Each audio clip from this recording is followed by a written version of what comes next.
Thanks all of you for joining me this afternoon. It's a great pleasure. I'm very aware that we've got a very high-powered panel this afternoon. We've got an hour to talk about this. What I'm hoping we'll get out of this this afternoon is a sense of what you, as great experts in the field, see as the ways in which we've made progress over the last 10, 20 years, and then also about how you think we can make more progress over the next decade. It's quite clear that we need to speed up with the progress that we're making. I'm going to go around each of you to just ask you to briefly introduce yourselves and then tell us what you think have been the great examples of success. And Tim, if I may, I'm going to start with you. Tim Harris, CEO of Wesgrow. Very important to the origins of responsible tourism, but also I think, Tim, what you have to offer is a perspective which is wider than just tourism. And where do you see tourism having made progress on the sustainability and responsibility agenda? Thanks a lot, Prof. We at Wesgrow are responsible, as you say, for promoting tourism across the Western Cape province here in South Africa, but we also happen to be responsible for economic promotion.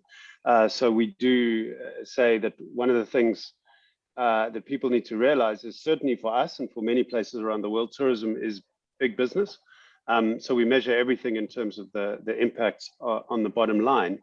And I think in that respect, the gathering of people that signed the Cape Town Declaration in 2002, which first set out the agenda for responsible tourism and meets every year around WTM Africa to recognize examples of best practice in the space, I think hopefully started to trigger a narrative around how responsible tourism will increasingly not be something happening on the fringe of tourism globally, but become mainstreamed. And that's always a reflection that we make at the Responsible Tourism Awards for Africa. And I feel like over the years, it's becoming more and more a reality. I think it's happening, Harold, for three reasons. The first one is, as you've said, consumer choice is taking tourism products and offerings in that direction. Consumers are much more concerned, rightly so, about the environmental and social impact of their choices and the businesses that they transact with. Secondly, climate change has forced destinations and governments to confront the realities of resource shortages. Our example in Cape Town around the drought that we suffered in 2018 and the famous Day Zero campaign to attempt to engineer change on behalf of consumers had a massive impact on tourism for the Western Cape, but in the end was a very good news story because it showed the extent to which locals and tourists could join together to change their consumption of water and actually make sure that Cape Town became the first city in the world to, in a sense, not run out of water when it was a very likely threat.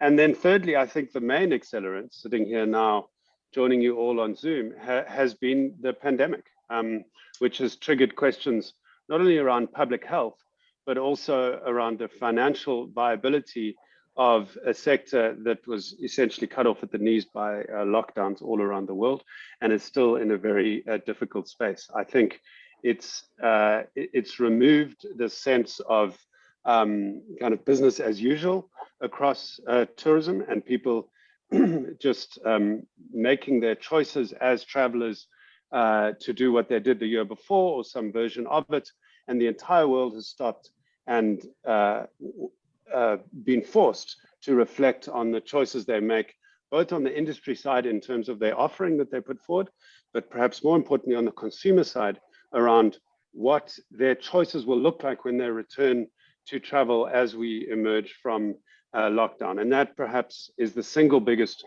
opportunity to totally reframe the global travel agenda towards responsible tourism. Tim, you've just reminded me as you were talking, it's interesting for me. I was thinking back to the first time I went into a township, which was obviously around the Cape Town conference in 2002. And many times after that, I'd find myself going in with a white South African who'd never been into a township before, and for some strange reason thought they'd be safer going in with me. It's clearly, you know, but really, what do I know? That was just madness on their part, but they did. And the last time I was in Cape Town, which was for WTM, I was taken by a local guy to a wonderful restaurant in the township. And for the first time, I saw a couple arrive in a bush taxi, having booked it themselves, having had nothing to do other than just pick it off the website. They'd booked in, they turned up, they had a great time, and they got a bush taxi back home. And I thought, you know, just look at the way in which township tourism has changed in Cape Town in those 20 years. It is a really, well, in 18 years, it's a really extraordinary development in terms of that engagement now directly between the individual traveller and that experience, which is always a great experience when you get in there. But Eugenio, can we come to you next? Eugenio Younis, I first knew you when you were at UNWTO, and we worked together a bit. I remember you being one of the sternest critics of my work, which I still remember with a degree of fondness as well as irritation. But you were very good at that. You produced some fantastic documentary work on sustainable tourism, work the like of which, frankly, we've not seen since. But I wondered now, looking back on it, I mean, you were there at the Cape Town conference, and it was a side event to the World Summit, which was why you were in South Africa at that time. But how do you see the progress we've made in the last 18 years? What do you think have been the successes? Well, thank you, Harold. I'm very glad to be part of this panel today. I think there are a number of concepts that have been now accepted by the tourism community, but that's not enough. I think since 2002, the concept of sustainable and responsible tourism is more widely accepted, but it's not yet, unfortunately, not yet in the mainstream industry. It's still a niche aspect for some consumers, from some operators, for some destinations. However, that's already a big progress, because the principles of sustainable tourism now are almost in every national and regional and local strategy for tourism development. I don't think there is any government which does not introduce the word sustainable and sometimes responsible in their global tourism development strategy. But that doesn't mean to say that they actually convert it into a reality in their destinations. A general progress, I think, that has been made is in the hotel industry worldwide. I think the savings in energy consumption and in moving from contaminating sources of energy to green energies has been enormous, both in small-scale hotel operations and also in large chains. I think that's something really impressive, and I suspect that the reason for this success is that it's linked to cost savings, which is an important incentive for companies to move from contaminating sources to more green sources, and even for supply of their own sources, auto-generating their own sources. That's a main area which I think we have made progress since then. Another one, which you have just quoted, Harold, with your example of this couple getting into a township in South Africa, I've seen that happening in many other places, including in my own country. Now there are many more small operators or even individual tourists, thanks to technological progress and access to the supply in different destinations, that dare to go on themselves, on their own, to a small hotel, to a small restaurant, and that's becoming quite common, not mainstream, but quite common. But I would like to refer to a third big example, which refers to Europe, which I think is very relevant for Africa, because I think the main attraction of Africa for international tourism and also for domestic tourism is nature and protected areas. I think that is the main attraction in Africa. And I think the example of the European Park or Protected Area Federation in developing a charter based on the sustainability principles and actually applying it to over 100 protected areas in Europe, I think is a very good example of the progress made since then. I won't go into the details, but I think the European Protected Areas Charter and the association around it has significantly improved the management of tourists in protected areas in Europe. And I think that could be a very good example for Africa to not to replicate exactly because the conditions are not the same, but there are many good practices there that could be adapted to the reality of protected areas in Africa. So to start, I would provide those three good examples of progress while recognizing that this is still not enough, and unfortunately responsible and sustainable tourism is not yet part of the mainstream industry. Thanks, Eugenio. Manisha, to turn to India, and you explain a little bit about what you do in a minute, but what's been extraordinary for me is watching the progress that's been made with responsible tourism in Kerala, and I know that you do some of your work there, but we've begun to see now a number of states in India formally adopt responsible tourism. And responsible tourism arrived in India, in 2008, I think, with the Kerala conference. That was the second conference. It took 6 years to get from the first to the second. Now they are happening virtually annually. But Manisha, do you want to say something about where responsible tourism has got to in India and what's successful, what's worked? Yes, thank you, Harold. It's a privilege to be here in the panel today. Personally, it has been it's been a learning journey from when we started in 2004, and we adopted our first responsible tourism policy. And at that time, I think even whether it was our hills in the Himalayan state of Uttarakhand, where we started our work with 5 villages.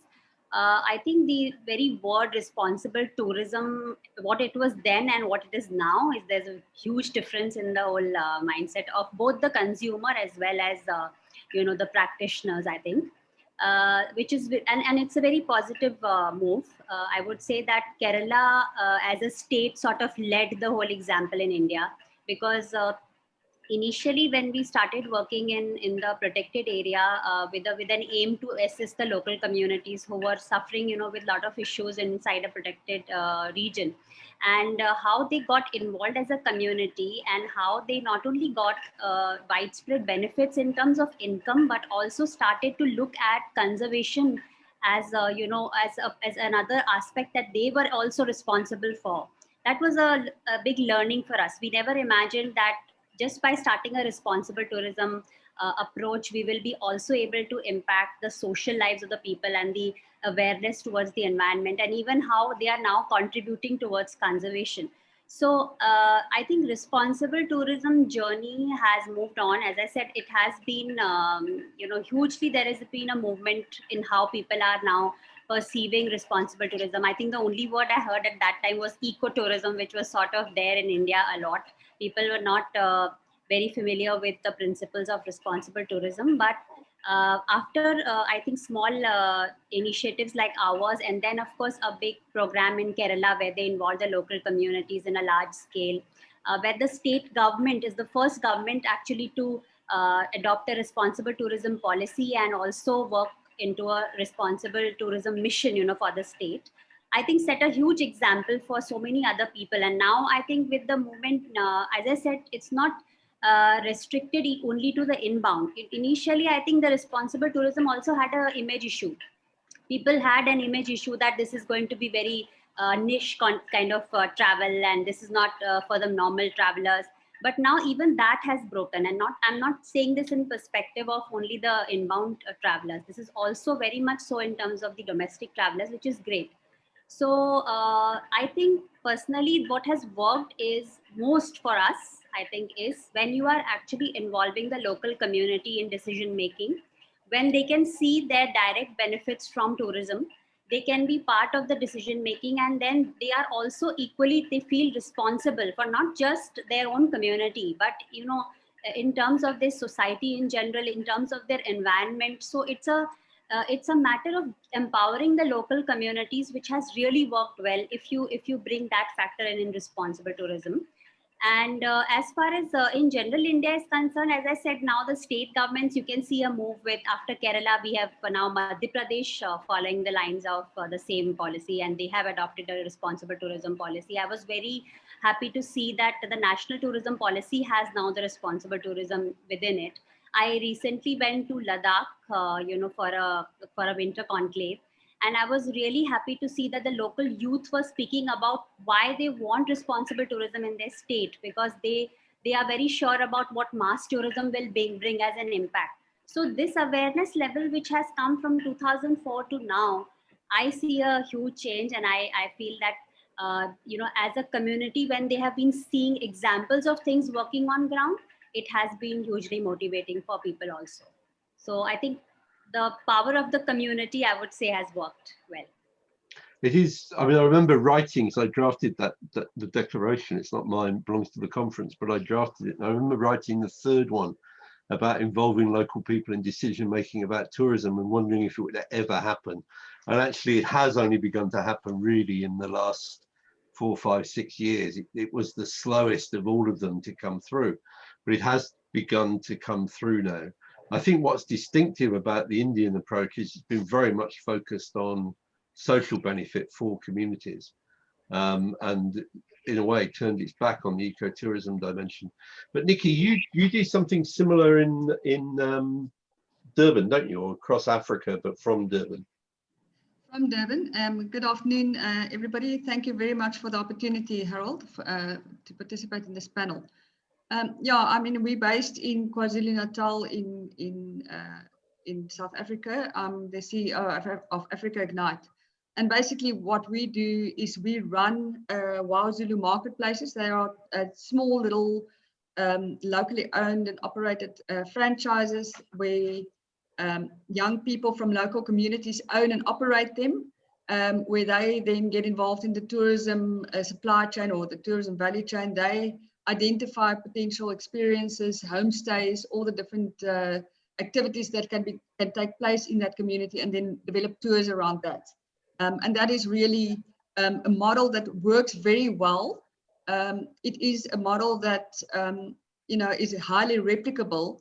Unfortunately, I think for me, and looking back over the past 10 years and 15 years in my experience with responsible tourism, I think the key thing that works or makes responsible tourism works is people.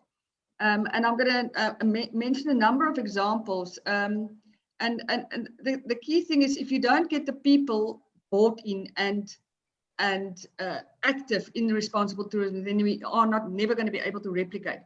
So, for example, some of the areas where responsible tourism do work is where accommodation businesses, and my focus specifically has been on small accommodation businesses, where they take responsibility, where they start being first internal into their inside their business, start making, and I think Eugenio referred to energy efficiency, for example.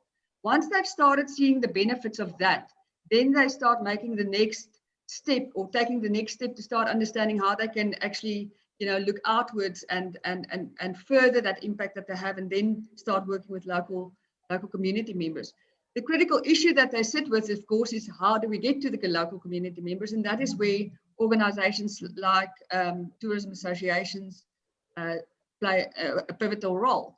And again, in South Africa, in some instances, tourism associations do excellent work to bring the commercial businesses and the community businesses together to start networking and interacting. And we've seen some examples where that works really well. But again, it's also in small pockets. So if we can replicate that, it would be wonderful.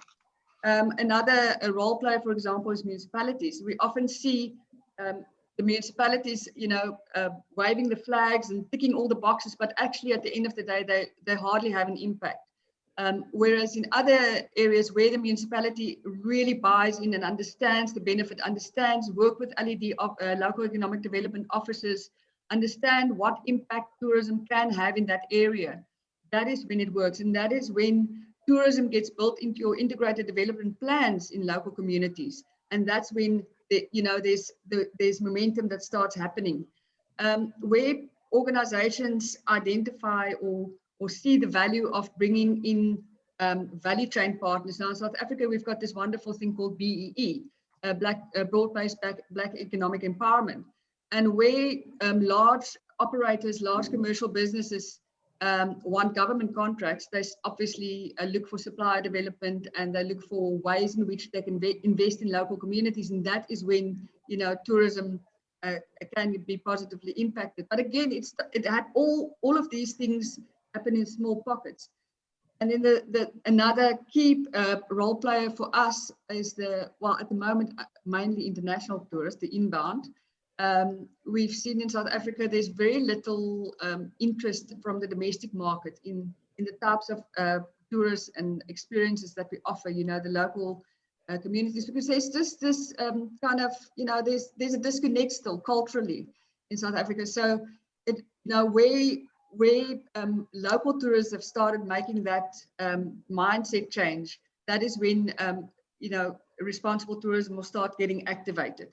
And then the last, a key player for me is also our anchor products in South Africa. We've seen a lot of our anchor products, and I mean, Tim, you sit in Cape Town, that's a huge anchor product in itself. But our national parks, our conservation areas, etc., where there's a key recognition that the tourists come in, they want to spend maybe a day or 2 or 3 days in the national park or in the local anchor product, but then they are interested in going out into the townships and learning more about the local culture. And only then do we start seeing people taking notice, and the local commercial businesses saying, what can we actually do to make sure that when our tourists do go there, that they are safe and secure, and they, the experiences are quality experiences. And, so it's all about people at the end of the day, making that mindset. And key for me is it cannot happen one business at a time or one person at a time. It has to be a collaborative. It has to be a mass scale, collaboration. And I think across South Africa, there are pockets where that works very well, but it's small pockets, and we need to really, get that up and running. It's interesting. You've reminded me, Nikki, in what you're saying, that one of my great regrets about the way we launched responsible tourism in Cape Town is that the idea got around that somehow responsible tourism was a product. And as much as we said any kind of tourism could be more responsible, we've not been successful in stopping that. The reality is that every kind of tourism can be more responsible. And I think you put your finger on it, as Manisha did. It is about what the people do. And obviously you get more scalability and more impact if you can bring more people together. But Shannon, you've sat very patiently and listened to all of that. You're here in part because you are a representative of a very focused large business with a focus on treading right, but also both an inbound and an outbound operator in a global company. It'd be really useful to hear from you a little bit more about Tread Right, just a little, and also to hear what you think leads to success in this agenda of sustainability, and in the end, people being encouraged to take responsibility and make the change. Yeah, absolutely. So the Tread Right Foundation is the not-for-profit arm of an organization called the Travel Corporation. We're a group of 40 global brands, so Thompson's, Cullinan, Trafalgar Travel, Kentucky, and Red Carnation Hotels. and a number of other brands, of course. And so TreadRight has been around since 2008, and we're the philanthropic arm of what sustainability means at the Travel Corporation. We also set the direction on sustainability through governing the group's sustainability strategy and implementation of that strategy. And, you know, I think that, okay, so your original question, what it is are we doing? And then I've just gotten so much from this morning's call as well. Shannon, what do you see as the best examples of success in making tourism better? That's reflecting on what you've seen around the world. Yeah, when it's operationalized, 100%. So, you know, a couple of things, and Nikki's already said it, and so has Manisha. You know, this old approach that sustainable tourism is either niche and or product led cannot be true any longer, because I feel that's exactly the opposite of the direction we need to go to.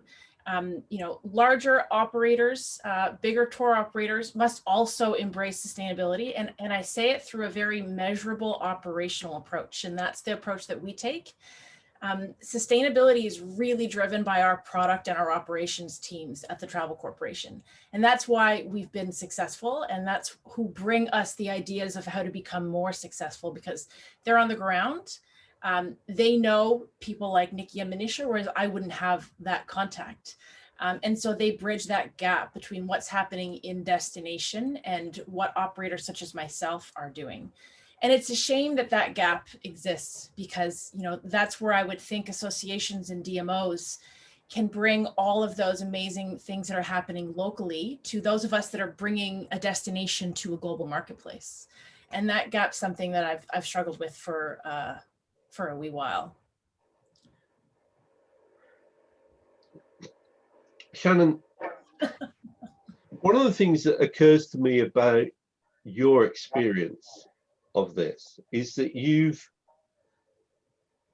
it would be quite possible for me to sit here as, say, a big inbound operator in South Africa, one of the large operators that South Africa has, and say, we're just not profitable enough to give all that money away. I mean, what is the business case for doing this, Shannon? Resiliency. I mean, we've just come through COVID and nobody wants that again. And so the case for sustainable tourism at our business is future business resiliency. Stakeholders demand it, consumers demand it.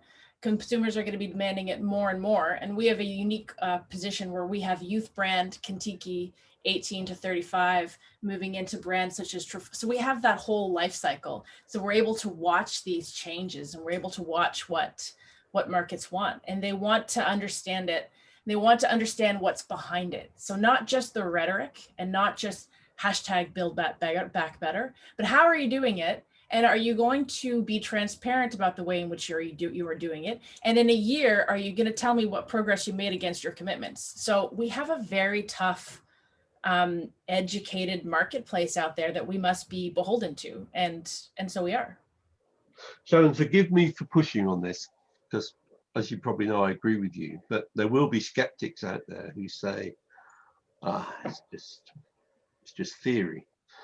Is it affecting, for example, the amount of repeat booking you get? I mean, what you just said about the life cycle of the tourist and having the different age groups would suggest that this is a serious business strategy for capturing people when they're young and hoping to sell them other products as they grow through that cycle of different travel experiences. Is it making market sense for you? And is it just costing you a lot of money that you can afford to do because you're a highly profitable company, or is it helping to drive a more profitable company? So we believe it's helping to drive a more profitable company. And we believe that it's helping to drive a company that's front of mind, which is critical to the marketplace. But what's also important to us as a tour operator is people's their propensity to book again is going to be very, very, very dependent on the satisfaction that they will have received through their experience and in destination. And when you go to a destination and you do not get what that destination has built for you, you don't have a wonderful experience. There's no sort of, what word am I looking for? I'm losing You're not it. getting a meaningful connection. You're not getting an experience that makes you want to repeat. Yes, all other industries have sort of checks and balances in place to make sure that their product is sound. Travel and tourism historically hasn't done that. We've just kind of hoped for it. And a positive in-region destination or in-destination experience, that gets repeat travelers. And so if it's not a good place to live anymore, it's not a good place to visit. It's just really that simple at the end of the day. So I don't think it's because we're sitting here and we're big. No, but it's part of the reason you've got big, I suspect.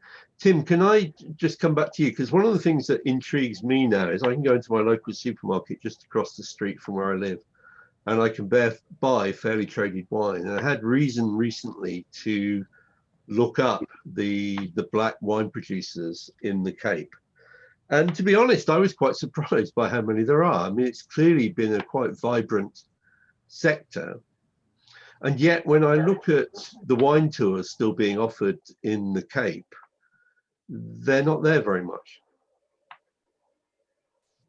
Yeah, I think so. Look, you've already touched on the kind of real social and I guess political elements of sustainability and responsible choices, in which South Africa has in bucket loads, and the Cape too. And yeah, one of the reasons why this is a fascinating place to be driving change is because so much change is required. So there is, as you say, much more change that's happened in the wine industry in recent years than people realize, but it's happening on the wine producer side. So we work with many black wine producers making extraordinary products, and our main mission at Westgrow is to help export that product, some of which is extremely successful in global markets. So really, it's not just a question of being seen to do the right thing. The final product is actually globally competitive, and people buy it regardless of what color the winemaker is.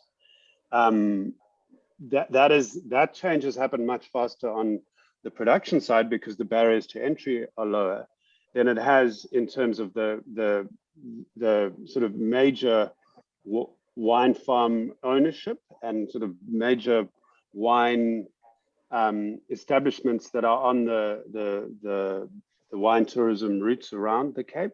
It's by definition, those are just assets that are larger, and change will happen slower. It's much easier to start producing a wine as a new winemaker than it is to find a way of buying Groot Constantia.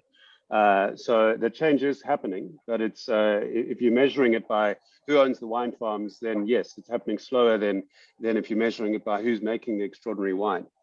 But I think, Harold, that also kind of emphasizes, I guess, the threat and the opportunity around doing this kind of responsible tourism work in Africa, right? The threat, and we've experienced it now in the last year, is that there's fewer financial resources.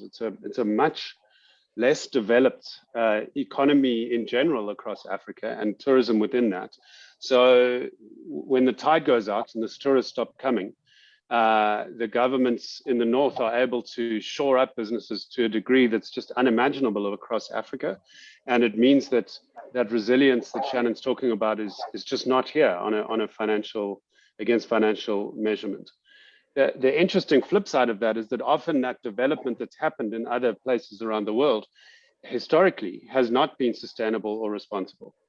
So you end up with the situation where the natural resources are in a better state in Africa than they are in many other so-called developed markets around the world, because that development has essentially traded those natural resources. And we're in a fortunate position where actually much of that remains. I mean, the obvious example is the kind of charismatic megafauna which Africa still has, and which kind of shores up our tourism offer globally. But that's just the thin end of the wedge, and we've got more natural resources by almost any count.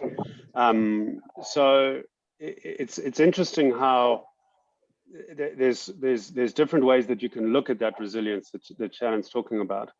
And I guess now that we're all thinking about what the UNWTO has said around driving recovery and these kind of 6 action areas that they've defined, the one that is most, I think, important for us to get right in Africa is this one that they call biodiversity conservation.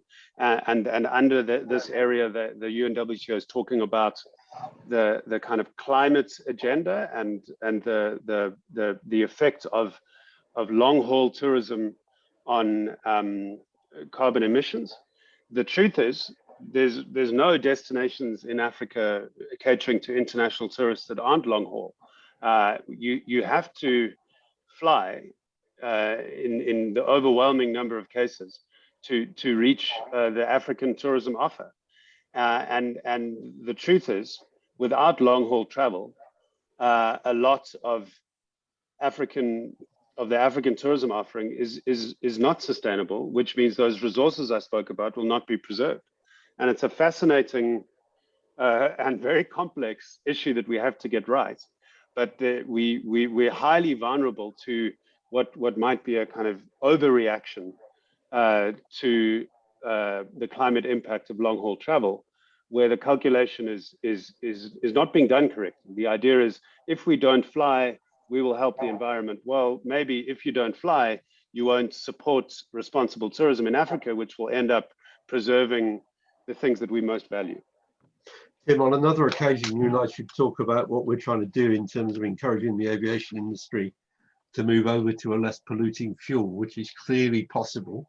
But again, there's reluctance to make the investments which are necessary.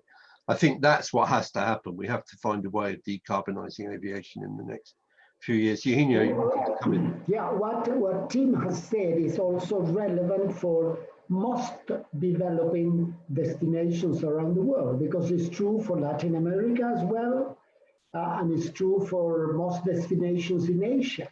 So it's not that simple to say, let's stop long-haul travel to be more responsible. There are many other ways to reduce carbon emissions by airlines, but also the impact that Tim has rightly mentioned of tourism in protecting biodiversity in destination countries as well. I'd like us, I think there's probably broad agreement in this group about that. I'd like us to come back, if you're happy to do so, to more the question of what we can actually do in the destinations. And one of the things which seems to me to characterize this is that it is actually at the destinations where the tourists and the locals interact, which is not often at the national level. Only in very small countries does that happen at the national level. In the main, it happens in national parks or in areas governed by local government. And even the Cape, the Western Cape, Tim, is a bit big, isn't it? I mean, the tourists actually interact in Cape Town or in Constantia or in Paarl. They don't interact in the Cape as a whole. And the way they interact will differ from really destination to destination. And that destination is, it makes me laugh when people say they're going on holiday to South Africa. I immediately have to say, well, where in South Africa? Nobody goes on holiday to the whole of South Africa. It's like saying you're going on holiday to America. It doesn't tell you anything really. But it's at that level, isn't it, that we can hope to see responsibility exercised and better forms of tourism made. But what's the instrument for making more of that happen? How do we make more happen at that local level? Well, if you allow me, Harold, I think the role, you've touched a key point that I had in my talking points for the future, what to do in the future. I think the role of destination management organizations is key to ensure destination sustainability and responsible tourism at destinations. And I think the proliferation of destination management organizations in the last, 15, 20 years has been positive, but with the wrong agenda, because they have concentrated on promotion, getting more and more tourists, and competing with your neighbor, perhaps next door, a few miles away. And I think the role, as the name says, destination management organization, is to manage tourism and even to go beyond management to planning and management, with the main objective of improving the quality of life. And when I mean quality of life, is both the economic and the well-being of resident communities, and also protecting and improving, if possible, through tourism, the natural environment that surrounds those communities, and which are often those natural areas are the base sustained of these communities. Now, this is the main issue that the local management or destination management organization should do, to convert themselves from a promotional organization into a really planning and management organization, including the monitoring of the impacts of tourism in the destination.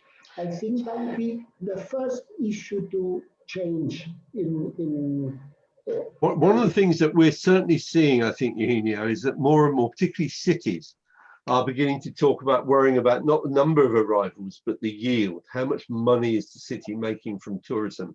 And I imagine, Tim, that's part of your thinking as well at Wesker. I'm sure it is.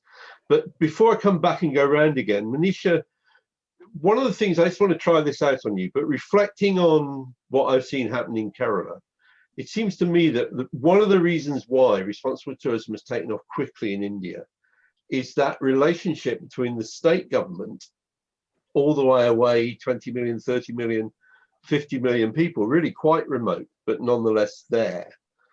But then working directly with the panchayat, with the village level local government structure. And it seems to be that combination which in India has delivered quite powerfully. Have I got that right?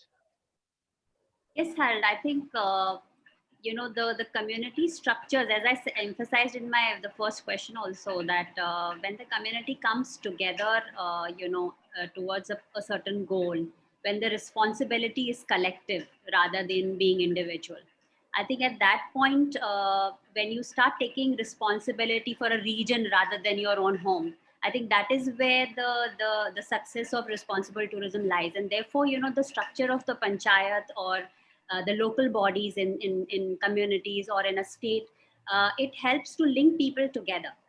And any tourism which collects people together is very positive for the community, because, in that they take both negatives and the positives responsibility together, rather than shedding off their shoulders. So I think that's one key which has really worked well as far as Kerala as a state is concerned. And with the state government and the center government generally, because of political reasons, it's not very easy to bridge the gap always between politics and doing some community work. So I think as far as panchayat structure is concerned, or any independent community structure is concerned, it's the responsibility of the state government, or as Eugenia said, that it needs to be a very responsible DMC or a tour operator, which not only thinks about selling holidays, but also thinks about how this is a privileged access for a consumer to come and have a holiday in one of the most beautiful locations. But equally, it is someone's home, which does not have to be disturbed, and the community are sensitive. So I think that's the gap which is filled either by a good structure within the community and a good operator which balances both sides, because marketing and the community side both are very important for the success, but they have to also work towards one goal of responsibility. So I think, yeah, panchayat structure is certainly doing a good work as far as that is concerned. Tim, you realise, I realised in 2008 in Kerala how easy we'd had it in Cape Town, because that's the only time in 2008 in Kerala I've ever run a conference where there was an active demonstration marching on the conference from the outside. And that was a reflection of the amount of anger that there was in the local community about the way in which they were not benefiting from tourism. So it was inevitable that when responsible tourism came to Kerala, it would have to go in that direction. and it's driven it quite hard to make sure that there was community benefit. But Nikki, before I come back to Shannon, are you recognising this from your work in KwaZulu-Natal?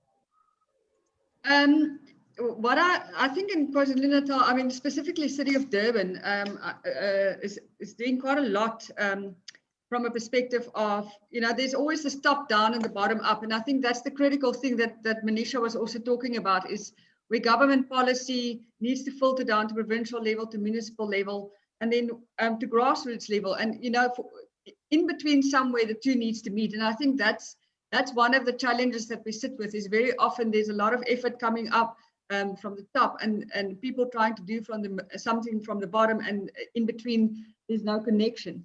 And interestingly enough, I had an interview with ex-City of Durban official a few weeks ago for another project, and I'd like to quote her, because basically what she said is, we really need to now stop doing feasibility studies and business plan. We need to start implementing. And I think that summed it up, because there's, you know, on their shelves lies business cases and feasibility studies for township tourism development that goes back 10, 12, 15 years that have never been implemented. So from my perspective, and what I've seen many, many times, and when I do workshops with people, is inevitably you provide a solution and people will put up their hand and say, well, you know what, actually that won't work for me, or that won't work for me. And my point is, you know what, it actually has worked already. So just take the model and adapt it, and stop doing more and more and more investigation and analysis. Go and find the models that actually do work already. And there are plentiful of those. There's lovely models in Cape Town that I'm aware of, in Kailicha. You know, there's lovely models here locally. There's across the country. As I said earlier, in pockets, people are already doing things that are working really well. So let's stop doing more analysis and feasibilities, and let's rather go learn from those people and understand how we can scale up. In a nutshell, that's my 2 cents worth. I think that was a very powerful statement. Tim, I'm going to come back to you in a minute. But Shannon, are you recognising any of this from your more global perspective? Yeah, I'm just smiling because I agree with Nikki. And you asked me earlier, basically a question about the business case, and I haven't had to tout the business case in about 4 years. So you caught me out, because we've moved so far beyond the business case, and implementation is critical for us as well. So yeah, I'm hearing it, I'm seeing it. Interestingly, talking about DMOs, I agree, and I'll get on that soapbox as well, that there's a really critical role for them to bridge the gap between the me's of the world and sort of the Nickies and Manishas of the world. And we want for that. We're reaching out and looking for that. But what I'm finding anecdotally, though, is destinations are now coming to us and saying, we've seen your strategy, can we talk? And I think that is, if I did have to give a business case, it's a proof point on the fact that destinations are paying attention and looking at travel trade partners who we can partner with. And it's the Make Travel Matter Experiences program that they're so keen on, because they know they have it. Now they can package it, tell the story, qualify it, if you will. And that's compelling more and more for destinations, which is encouraging. Tim, do you want to come back on some of this? I mean, one of the things that must have occurred to you, as it occurs to me every time that we do the awards in Africa, is we see these frankly fantastic examples of really good practice. And the reason we started the awards was in the hope that people would see them and then replicate them. But if I'm honest, it's another one of the areas where I failed. You know, we haven't got that much replication of those best examples, and I think that's a crying shame, but that is the reality that we need to face up to. And about how we encourage, it's in a way it's the same point that Shannon's making. You know, how do we get more people to take these proven examples and use them? And most of the responsible tourism businesses that win are highly profitable businesses.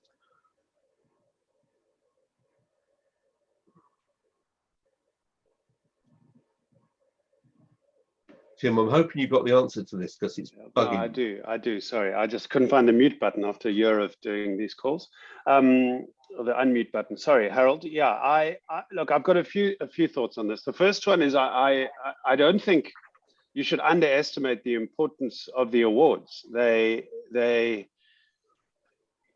been sponsoring since 2015, and first year sponsors. yeah, and for us, it's always amazing how much impact the awards make, not just within the sector, but in the sort of general media coverage and the spotlight that goes on to a very WTM Africa is a very crowded space, but I think responsible tourism always stands out because of the awards, because of the idea of recognizing best practice. I was thinking about our winner last year, Grootbos. Grootbos is a fascinating offer. I think I always wonder how the folk that sell Grootbos around the world very successfully do it, because South African tourism is kind of historically associated with like big dramatic animals and wildlife, and Grootbos is just up the road from the kind of one of the shark cage diving centers of the world, where you can get in the water with great whites, and Grootbos is an unbelievable experience, but it's got none of that large scale drama. It's got huge amounts of very small scale drama around biodiversity and the Fynbos biosphere, and it's an incredibly beautiful place, but it doesn't have any of the drama at face value, until when you go there, you realize that it makes you think again about your priorities as a traveler and your priorities as someone who makes an impact on the world. And I think that's probably what Grootbos is selling. I'm sure they would disagree with me and have much more to add to that. I don't think I've done a particularly good job, but I think one of the reasons they were the winner is because they've captured this kind of consumer demand for thinking about how they can be more responsible. Incidentally, those sharks down the road, it's really just a stone's throw away from Grootbos. They've gone. We've had crazy issues around diving with great white sharks, because they're just somewhere between none and maybe one or two left. And there's lots of theories about why that's happened. Some interesting ones are that they've been chased away by orcas. Others is that there's pollution in the water that's pushing them offshore. Another is that the really large scale shark fisheries that fish for smaller sharks is taking out their main prey. So I mean, you talk about the kind of big dramatic things that we offer in South Africa and in the Western Cape as tourist experiences being impacted by certainly some serious impacts on natural ecosystems. And it's all happening within a stone's throw of Grootbos. I think that story pretty much tells you everything you need to know about why responsible tourism will just become the way we do tourism. Just one other point around your experience in India with the protests. It did remind me of, I think Cape Town's doing fairly well on this call in terms of models of responsible tourism and best practice. But even just behind me here in the Westcrow office, we've got a community called Boerkaap. And if you've been to Cape Town or you've seen the marketing material, it's famous for these kind of iconic colored houses, because it's a very old Muslim community where that was the tradition to kind of embrace culture through this colorful expression of painting the houses. And it actually dates back from this kind of effort to break away from the kind of burden of slavery, because the Muslim population in Cape Town was originally here as slaves. And it's a really great part of what we offer in the city. But the problem is, taking a picture of a beautiful house is very easy to do at a distance. And then you can move on and do something else and possibly spend your money somewhere else. So we've had major protests in that community where people saying, we just have a bunch of tour buses, but how does that convert into something that supports our community that's traditionally quite affected by poverty? And Cape Town Tourism, our partners in the local DMO, have done a lot of work in the community, improving the offering and managing it more than promoting it, to help land the benefit of tourism in the book. I think we're going to see more of that. And in a way, you don't have much over tourism in the Cape, but that clearly the response in the Boerkaap, which I've been watching, is an example of a very localized response to a feeling of being over visited. And there have been moments in the townships where that's come up as well. And luckily, I think the big coaches have stopped, more or less stopped going in now, which has taken away some of that response. But I think one of the things that's come through from this is this sense of the real importance of local management, with the people, the inbound operators and the local businesses working together to make tourism better. We've got about 5 minutes left, and I think a kind of neat way to round this up would be to give each of you a minute to say, if I asked you what would be the single most important thing to do to make tourism better on a bigger scale over the next 10 years, what would you say? Venetia first. I think I would say that, coming together as a community, not just in our own respective countries, I think coming globally together would be something really good to go ahead with, and particularly learning from different examples, because I think examples are replicable, and, there are a lot of things which we haven't still seen. So that would do a lot of good to, new forms of tourism. So I think that's one thing I would say is important. Thanks, Venetia. Nikki.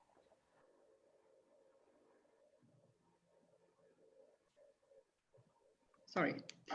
My single biggest wish is probably for, and I suppose slightly selfish, is for more people to collaborate, and for the money that is available for development to be channeled into the right channels, not for more research, but for actually implementation. Good Lord, you don't want the international consultants to stop doing feasibility studies, do you, Nikki? Yeah, I do. So do I. I'm tired of them. Eugenio. Well, as I said before, I think to strengthen the role of local or destination management organizations, which means also training local experts, including those of the local community who will participate in the management organization, for them to enable them to monitor tourism, and connecting to this, to have a good set of indicators to measure progress or non-progress, to measure what is happening on the environment and on the community with tourism. Those would be my point. And of course, Eugenio, that would be quite empowering for the local community that was involved in doing that, wouldn't it? It would shift some of the power towards the community. Shannon. I'm sorry that I asked you a question you hadn't been asked for 20 years. I'm pleased that in a way you've not been asked it, but I'm still apologetic. What would you say to the other question? What do you think is the best way forward now? Me. I would say to tour operators and those in the travel and tourism business to understand their impact, measure it, and to be able to identify, set targets against what change they can affect in the destination and through their own operations. It's critical to my peers. Thanks, Shannon. And Tim, you're going to have almost the last word. I think it's really important to scale up the way we recognize best practice, and we recognize examples that aren't necessarily in the international discourse, but we start putting them there, start putting a spotlight on them. I think it shows other destinations and other attractions how they need to change, but also it makes consumers think again, and particularly in this time where people are starting to make super important travel decisions as they return to global travel. I think there's the potential for us all to start framing those choices by putting a spotlight on the parts of the tourism industry that have long embraced responsible and sustainable travel. Thanks very much, Tim. I'd just like to say one thing from my side in closing this, apart from saying a really big thank you. I think it's been a great session with the five of you. One of the things we managed to do on a panel this week, which will be shown at WTM Africa, was bring back together Rupesh Kumar from India and Adam Abbar from the Gambia, which has only been possible because we've managed to do it on Zoom in a conversation like this. I think, Tim, there would be a lot to be learnt by operators in South Africa, and by that I mean the smaller operators, actually having discussions with people from India and making that cross-fertilization happen, which has traditionally been too expensive to do. But what Zoom has done is make it possible to do it. And Shannon, if we could involve some of your product managers and marketeers in those Zoom conferences as well, just small groups, 5 or 6 people with a similar kind of environment and issue to deal with. If we could bring some of them together on Zoom, we might accelerate the learning by bringing people together from different cultures and different places.